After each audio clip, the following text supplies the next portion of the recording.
Welcome once again to continue with the next part of chemical kinetics to understand how we are going to calculate the rate law, rate constant, how the rate of reaction mechanism is taking place, what is the basic difference between the molecularity and the order of reactions.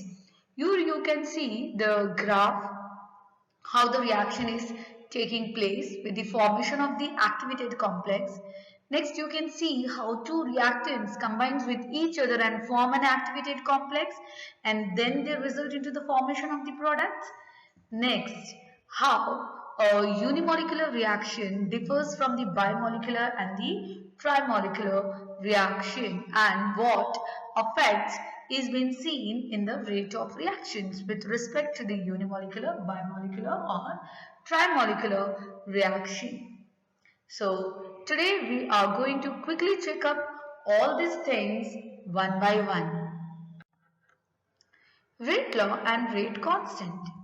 Your rate law says that a general reaction occurring at a constant temperature is A plus B gives you C plus D, where small a, small b, C and D, they are your stoichiometric coefficients.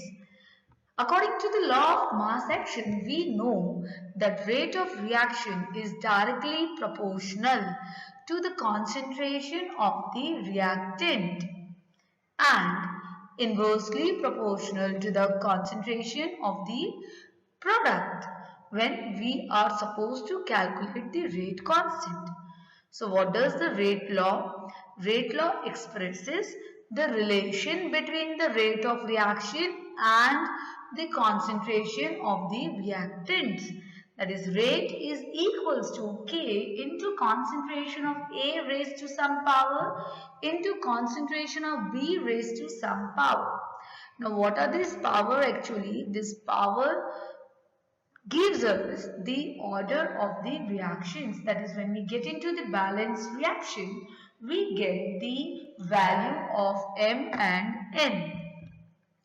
Your K is your rate constant and is a function of temperature and P. That means rate constant is pressure dependence is small and usually ignored. Pressure we need to check when it is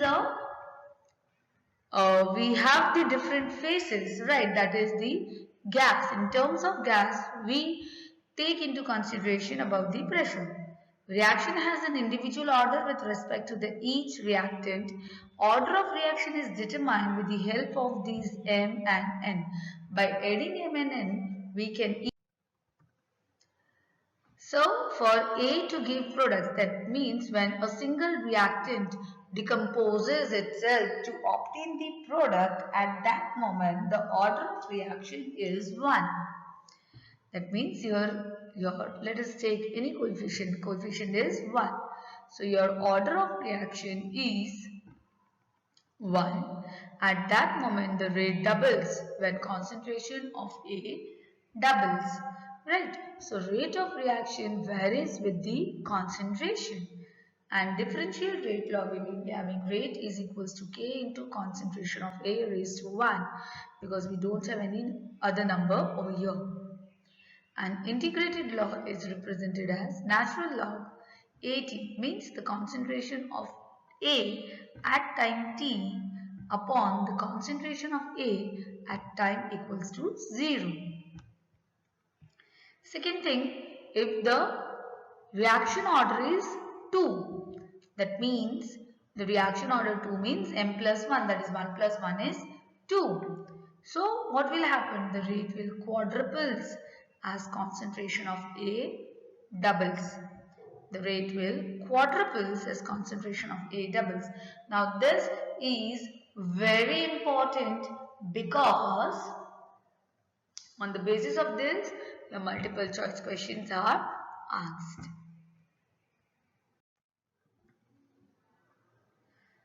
Next, you can see the different graphs for different chemical reactions. I mean different order of reaction.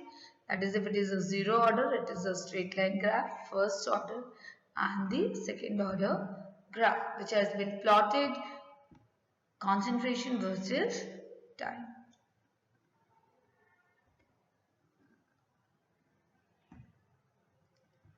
This is the rate versus concentration for the first, second and the first, second order of reactions.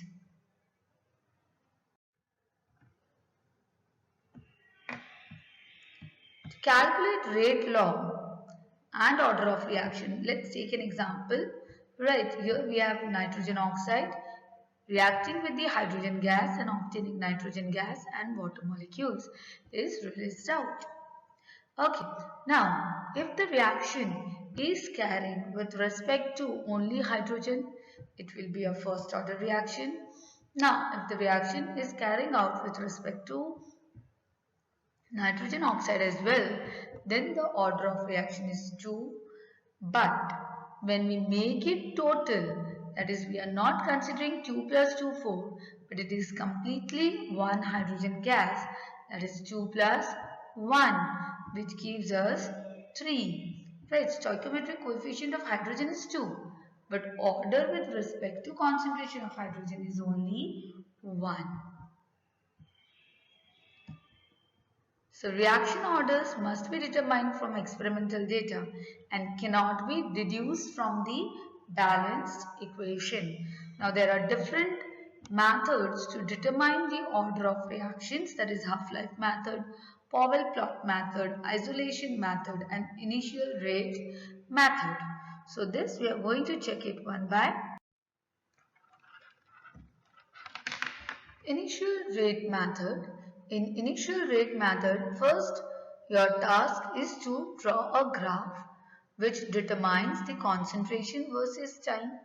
As soon as your graph has been plotted, then next step is to draw a tangent, right, as it has been shown with the red color mark.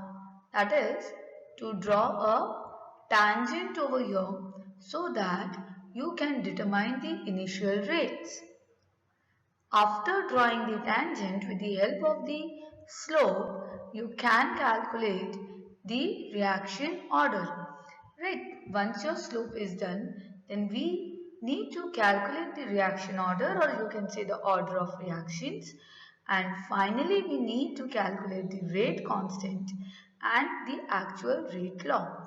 Here we have already studied about how to calculate the rate, that is with the change in concentration with how reaction mechanism takes place, that is if we are talking about the elementary reactions. So elementary reaction means only one step reactions, no intermediate, only one transition state is existed. Now further, these reactions are divided into unimolecular, bimolecular and termolecular. Now next, these all are dependent on the basis of molecularity. As in the beginning of the chapter, we have seen in this slide, the examples was quoted on the right hand side of your main topic page. That unimolecular means single molecular, bimolecule, two molecules, that is two reactants are participating in the reaction. Termolecular means three molecules, right? So these all are based on your molecularity. This is your reaction progress graph versus the energy, how reactant is giving a transition state and then slowly it is converting into its product form. Now, when we are talking about the complex reactions, it involves two or more steps. It may be involving a fast, some steps will be a fast step or the other steps will be your slow step. Now, in this, the reactions where more than two or more steps are involving, and that case we are going to obtain intermediate formation. Right, this you can link up with your SN1 and SN2 reactions as well, because there as well we have calculated the order of reaction. Your SN1 reaction is your unimolecular SN1 reaction, right, with the was telling about your nucleophilic substitution reaction. Whereas your SN2 reaction was calling your nucleophilic substitution reaction, where SN1 and SN2 used to determine the steps, right? Unimolecular and bimolecular reaction. So there as well we obtain the transition state, right, in one of the nucleophilic substitution reaction and other nucleophilic substitution reaction. We used to obtain the intermediate formation, which is your involving your fast step and your slow step. Hence, rate of overall complex reaction is the rate of slowest reaction step, which is also known as the rate determining step. So here goes with the graph. Initially transition state 1, where reactant is trying to convert into the intermediate, and transition state 2, where it is trying to get into the product. The important one is about the molecularity, that is the number of colloidal molecular entities that are involved in a single reaction step is known as molecularity. Unimolecular, a single molecule or single element decompose bimolecular, two similar molecule or it may be two different molecule. Where term molecular, again same, it can be the similar one or it will be the different one. And on the basis of this, your steps as well as rate law with the example is given here. And these are very important.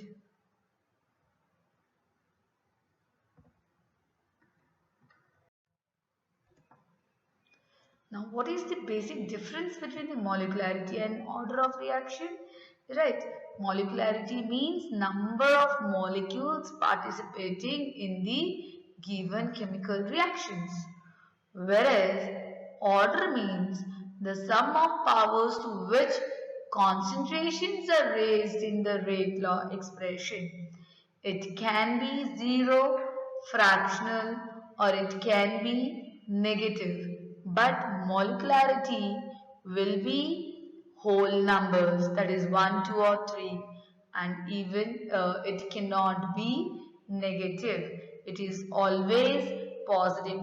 Can you imagine a molecularity with negative? No, because when negative we are talking about, that means no molecules are participating in the reaction. So molecularity cannot be negative, but yes, order of reaction can be negative. In molecularity, theoretical concept and value is derived from the mechanism of reaction, whereas order of reaction is determined on the basis of experimental fact and derived from the rate law, as we have discussed earlier in the initial rate constant as well, while determining the order of reaction. So, for a complex reaction, what is involved? Rate determining step. The rate determining step is nothing but it is the slowest step involved in a given chemical reaction. You can see this complex reaction is occurring in two elementary steps. That is, first of all, NO2 and NO2 is getting combined and forming NO plus NO3, which is a slow step. Next, NO3 is reacting with the carbon monoxide given and it is helping to form the determined product. Okay, so what is our rate? Rate is equals to K1 into concentration of NO2 into concentration of NO2, because the slow steps determine the rate, which is raised to 2. Slowest step of a chemical reaction that determines the speed at which the overall reaction is proceeds. Why the slow step? Because that can be calculated. Fast steps, it occurs within the blink of our eye, which is not possible to calculate. Please go through the topics that has been covered over here and try to solve the in-text questions given in your textbook. Thank you. Have a nice day. See you soon.